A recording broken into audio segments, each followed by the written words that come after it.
Colin और उसके लोग जिस गांव को पहले लूट चुके थे, वहां का दृश्य पूरी तरह तबाही से भरा हुआ था। पूरा गांव धुएं और राख में डूबा हुआ था।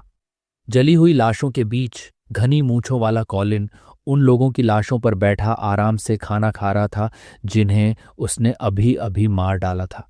तभी उसका एक अधीनस्थ उसके पास आया और बताया कि यहाँ का काम पूरी तरह खत्म हो चुका है। कोलन ने बिना ऊपर देखे पूछा कि क्या इस जगह से कुछ काम की चीज मिली है या फिर यह गांव भी पूरी तरह बेकार निकला। वह आदमी माफी मांगते हुए बोला कि गांव बहुत गरीब था, लेकिन अगला गांव अलग होना चाहिए। वह मार्सिया के पास स्थित है और वहां का मुखिया पहले टैक्स कलेक्टर हुआ करता था। यह सुनते ही कॉलिन के चेहरे पर धीमी मुस्कान फैल गई। वह बोला, अगर वह पहले टैक्स कलेक्टर था तो उसके पास जरूर कहीं ना कहीं अच्छा खासा धन छिपा होगा। उसने अपनी तलवार की मूठ पकड़ते हुए पूछा, उस गांव का नाम क्या है? अधीनस्थ ने जवाब दिया, विस्टीरिया विलेज। कॉलिन खड़ा हो गया और संतोष भरे स्वर में नाम दोहराया। आखिरकार एक ऐसी जगह मिली जहां से सोने के सिक्कों की खुशबू आ रही है। इसके बाद वे सभी गेर्दा के गांव की ओर बढ़ने लगे, जहां व्लाड उनका इंतजार कर रहा था। अगले दिन कहानी उसी गांव में पहुंचती है, लेकिन वहां का माहौल बिल्कुल अलग था। गांव में शादी का उत्सव चल रहा था। गर्दा की बहन की शादी हो रही थी और पूरा गांव जश्न में डूबा हुआ था। बच्चों से लेकर बुजुर्गों तक सभी लोग चौक में इकट्ठा होकर हंस रहे थे, नाच रहे थे और आने वाले खतरे से पूरी तरह अनजान थे। एक बड़ा भुना हुआ सूअर आग पर घूम रहा था और उसकी खुशबू से ही लोगों के मुंह में पानी आ रहा था। गर्डा व्लाड के पास आया और उस सूअर के लिए उसका धन्यवाद किया। व्लाड हमेशा की तरह सीधे अंदाज में बोला कि गांव के मुखिया ने उसे यह दिया था और बदले में उसने अपनी फीस से केवल एक सोने का सिक्का कम कर लिया। गर्डा हंसते हुए बोला कि मारी को यह बहुत पसंद आएगा। आखिर ये एक नाइट के आशीर्वाद से मिला हुआ उपहार है। व्लाड ने तुरंत कहा, इसे आशीर्वाद कहना थोड़ी ज्यादती होगी। मैं कोई पुजारी नहीं हूं। फिर उसने विषय बदलते हुए पूछा कि क्या दूल्हे के रिश्तेदार मार्सिया में रहते हैं? गर्डा ने सिर हिलाकर कहा कि उसने सुना है वहां उनका अच्छा खासा कपड़ों का कारोबार है। व्लाड ने गंभीर स्वर में कहा, हमारी बात मत भूलना। शादी खत्म होते ही उन्हें मार्सिया भेज देना। हमारे पास ज्यादा समय नहीं है। उसी समय उसने देखा कि पुजारी आ चुका है। वह बोला, जाओ, समारोह शुरू होने वाला है। गेर्डा ने ऊपर देखा, थोड़ा चौंका और बोला, मैं अभी आता हूं। इसके बाद वह जल्दी से अपनी बहन के पास चला गया। जैसे ही गर्डा वहां से गया, स्टेफान उसके पास आ पहुंचा। व्लाड ने पूछा, रिपोर्ट क्या है? स्टेफन ने बताया कि व्लाड के आदेश के अनुसार उन्होंने अपने जासूसों को दूर दूर तक फैला दिया था। मिली जानकारी पूरी तरह साफ थी। कुछ हथियारबंद और अज्ञात लोग उनकी दिशा में बढ़ रहे थे। व्लाड ने पूछा, वे यहां तक कब पहुंचेंगे? स्टेफन ने अनुमान लगाया कि वे शायद रात होने तक गांव पहुंच जाएंगे। इसका मतलब था कि तैयारी तुरंत शुरू करनी होगी। व्लाड ने चौक की ओर देखा, जहां गेर्दा की बहन पुजारी के सामने खड़ी खुशी से चमक रही थी। उसे देखते हुए व्लाड धीरे से बोला, हमें इस पल की रक्षा करनी होगी। फिर उसने आदेश दिया, जैसे ही शादी खत्म हो, गांव के मुखिया को सूचना दे देना। स्टीफन ने बिना किसी हिचकिचाहट के आदेश स्वीकार कर लिया। इसके बाद व्लाड ने दुश्मन के जासूसों के बारे में पूछा। स्टीफन ने बताया कि उनके लोगों ने पहले ही उन जासूसों की स्थिति पता कर ली है। व्लाड ने हल्का सा सिर हिलाया और बोला, मैं थोड़ी देर में वापस आता हूं।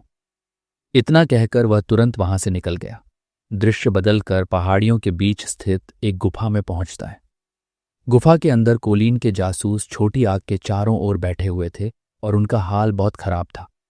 उनमें से एक शिकायत करते हुए बोला, मैं इतना सूखा मांस खा चुका हूं कि अब उसे निगलना भी मुश्किल हो रहा है। पता नहीं हमें और कितने दिन यह सब झेलना पड़ेगा। दूसरा आदमी उसे दिलासा देते हुए बोला, लॉर्ड कॉलिन जल्द ही यहां पहुंचने वाले हैं, बस थोड़ा और धैर्य रखो। सुना है कि इस गांव का काम खत्म होते ही युद्ध की घोषणा हो जाएगी। बैरन ने बड़ा इनाम देने का वादा किया है। हमें बस थोड़ा और टिके रहना है। फिर उसकी आंखें चमक उठीं। वह बोला, वैसे यह गांव अतिरिक्त कमाई के लिए भी शानदार लगता है। खेतीबाड़ी बहुत व्यवस्थित है और हालात ऐसे होने के बावजूद ये लोग बड़ा भोज कर रहे हैं। पहला आदमी तुरंत उत्साहित हो गया, भोज? किस तरह का भोज?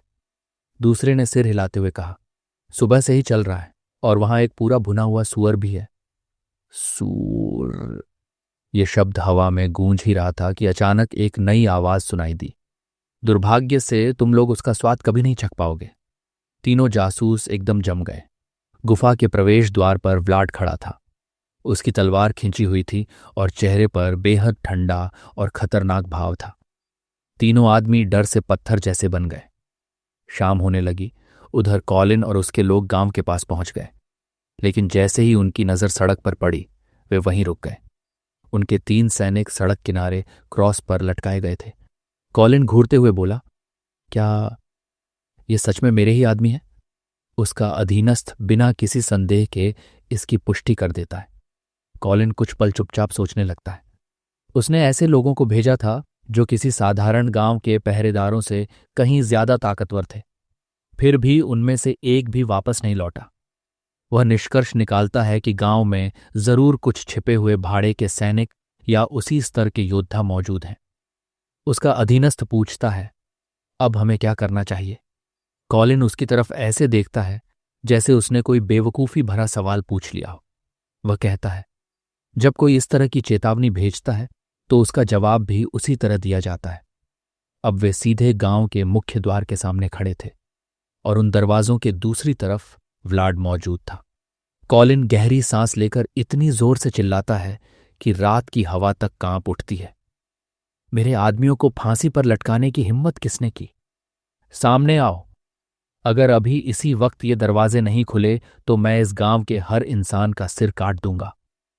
कुछ क्षणों तक सन्नाटा छाया रहता है, फिर धीरे धीरे गांव के दरवाजे खुलने लगते हैं। उनके पीछे से केवल व्लाड बाहर आता है। वह शांत स्वर में कहता है, काफी समय हो गया है हमारी आखिरी मुलाकात को। हालांकि लगता है कि यह मुलाकात ज्यादा सुखद नहीं होगी लॉर्ड कॉलिन। कॉलिन उसे घूरता है। स्पष्ट था कि वह उसे पहचान नहीं पा रहा था। वह पूछता है, तुम कौन हो? व्लाड चेहरे पर हल्की निराशा का भाव लाता है और आराम से मुस्कुराते हुए कहता है, लगता है उस दिन की यादें आपके लिए उतनी खास नहीं थीं जितनी बाकी लोगों के लिए थीं। कॉलिन उसे पहचानने की कोशिश करता है, फिर अचानक उसे कुछ याद आता है। वह शांत चेहरा, वह सहज मुस्कान, उसकी यादों में एक नाम उभरता है, ऊल। ये नाम बिजली की तरह उसके दिमाग में गिरता है। अगले ही पल उसे जेगर की याद आ जाती है और उसके अंदर बेकाबू गुस्सा फूट पड़ता है। उसके चेहरे की नसें उभर आती हैं। व्लाड अपनी तलवार निकालता है और साफ आवाज में कहता है, मेरा नाम व्लाड द सोरा है। उस समय मैं लॉर्ड जैगर का स्क्वायर था। कॉलिन दांत पीसते हुए बड़बड़ाता है, अब ध्यान से देखता हूं तो तुम बिल्कुल जेगर जैसे लगते हो। तुम्हारा खड़े होने का तरीका, तलवार पकड़ने का अंदाज और वह चिढ़ाने वाली मुस्कान भी। अचानक कॉलिन अपनी पूरी शक्ति छोड़ देता है।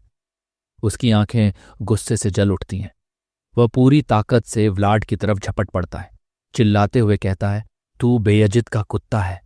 वह अपनी तलवार से भयानक वार करता है और गरजता है, आज मैं इस उत्तरी कमीने को मार डालूंगा। वार जमीन पर गिरते ही जोरदार धमाका होता है।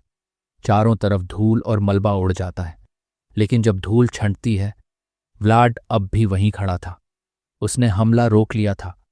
कॉलिन के पूरे गुस्से और ताकत को व्लाड ने अपनी तलवार पर रोक दिया था। व्लाड शांत स्वर में कहता है, मेरा नाम उत्तरी कमीना नहीं है। वह भी अपनी शक्ति छोड़ता है और चेहरे पर वही मुस्कान रखते हुए कहता है, एक बार फिर याद दिला दूं, मेरा नाम व्लाड डी सोरा है। कॉलिन गुर्राता है और नीचे से ऊपर की तरफ जोरदार वार करता है, लेकिन व्लाड आसानी से बच जाता है।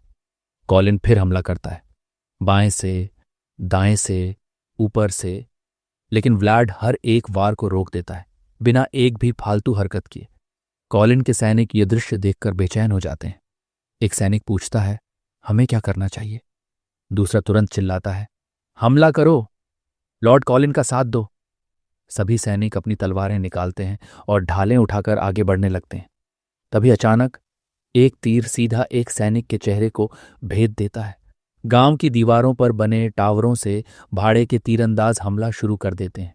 कॉलिन का एक लेफ्टिनेंट चिल्लाता है, कोई तीर मत बचाना, दुश्मन को दीवारों के पास मत आने देना, ढालों की पंक्ति बनाओ। तीरों की बारिश होने लगती है, लेकिन सैनिक अपनी ढालों से उन्हें रोक लेते हैं। लेफ्टिनेंट हंसते हुए कहता है, क्या तुम्हें सच में लगता है कि कुछ तीर हमें रोक देंगे? सैनिक धीरे धीरे आगे बढ़ते रहते हैं। सभी ढालें सिर के ऊपर जुड़ी हुई थी। तभी अचानक जमीन का एहसास बदल जाता है। एक सैनिक को अपने पैरों के नीचे कुछ फिसलन महसूस होती है, लेकिन तब तक बहुत देर हो चुकी थी। लेफ्टिनेंट भी समझ जाता है कि यह क्या है। वह घबराकर चिल्लाता है, सब पीछे हटो। उसी समय एक जलता हुआ तीर अंधेरे को चीरता हुआ आता है और उनके सामने जमीन में धंस जाता है। वह तीर स्टीफन ने छोड़ा था। दीवार के ऊपर से वह कहता है, चलते समय नीचे भी देख लिया करो। जमीन पर फैला तेल तुरंत आग पकड़ लेता है। कुछ ही सेकंड में आग चारों तरफ फैल जाती है और कॉलिन के सैनिकों को अपनी लपटों में घेर लेती है। चारों तरफ चीखें गूंजने लगती हैं। कॉलिन डर और गुस्से में पीछे मुड़कर देखता है। उसकी पूरी सेना की पंक्ति बिखर चुकी थी। सब कुछ अराजकता में बदल गया था। वह दांत पीसते हुए बड़बड़ाता है, ये आखिर हो क्या रहा है? लेकिन उसके पास पीछे देखने का समय नहीं था, क्योंकि उसी समय उसके पीछे से व्लाड की आवाज आती है, आखिरकार अब हमारे बीच एक सही द्वंद्व का मैदान तैयार हो गया है, सिर्फ हम दोनों के लिए, lord bear of the earth. Video end होने से पहले अगर आपको वीडियो पसंद आई तो एक लाइक और कमेंट ज़रूर कर देना, और जो लोग अभी तक हमारे टेलीग्राम चैनल और इंस्टाग्राम से नहीं जुड़े हैं वो जल्दी से ज्वाइन कर लो, लिंक डिस्क्रिप्शन में दिया हुआ है।